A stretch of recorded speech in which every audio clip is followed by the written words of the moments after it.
আসসালামু আলাইকুম ওয়া রাহমাতুল্লাহি ওয়া বারাকাতুহু।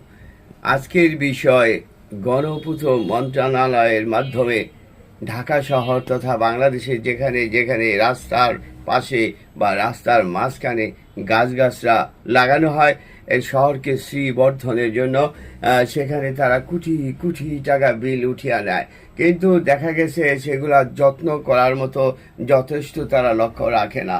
আমাদের জনগণের টাকা, আমরা আমরা এগুলার জবাব চাই। জনগণ এখন জেগে উঠুক সবাই, কারণ আমরা প্রতিটা সেক্টরে ঘুষ দুর্নীতিতে আমরা একদম নাক সমান ডুবে গেছি।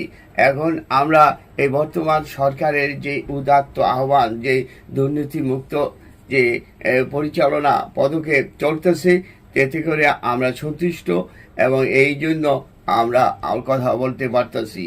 এই গাছে মধ্যে পানি না দেওয়ার কারণে গাছগুলা কান্দে। দেখা গেছে প্রকৃতিতে আল্লাহ রাব্বুল ইজ্জত এই মাটির নিচে লক্ষ লক্ষ প্রাণী রাখছে, সেগুলো অতি গরমে এগুলো ছটফট করে। প্রকৃতিতে বনানীতে লক্ষ লক্ষ কোটি কোটি গাছ আছে যেগুলা অতি অনাবৃষ্টিতে খরায় সেগুলা পাতা কুঁচকে যায়, সেগুলা দারুণ কষ্ট, মরণপণ কষ্ট।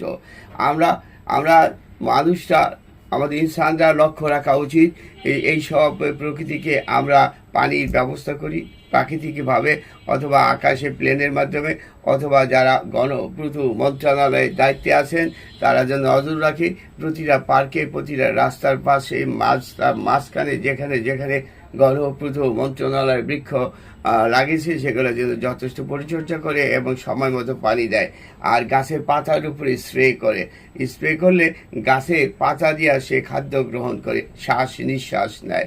গাছ যখন তার পাতা ময়লা ঢেকে যায় তখন সে চিৎকার করে কাঁদে। অতএব আমরা মানবিক হই, তাহলে আমরা সুন্দর মানুষ হব। থ্যাংক ইউ, ধন্যবাদ। ইয়া জালালি ওয়াল ইকরাম। আসসালামু আলাইকুম ওয়া রাহমাতুল্লাহি ওয়া বারাকাতুহু।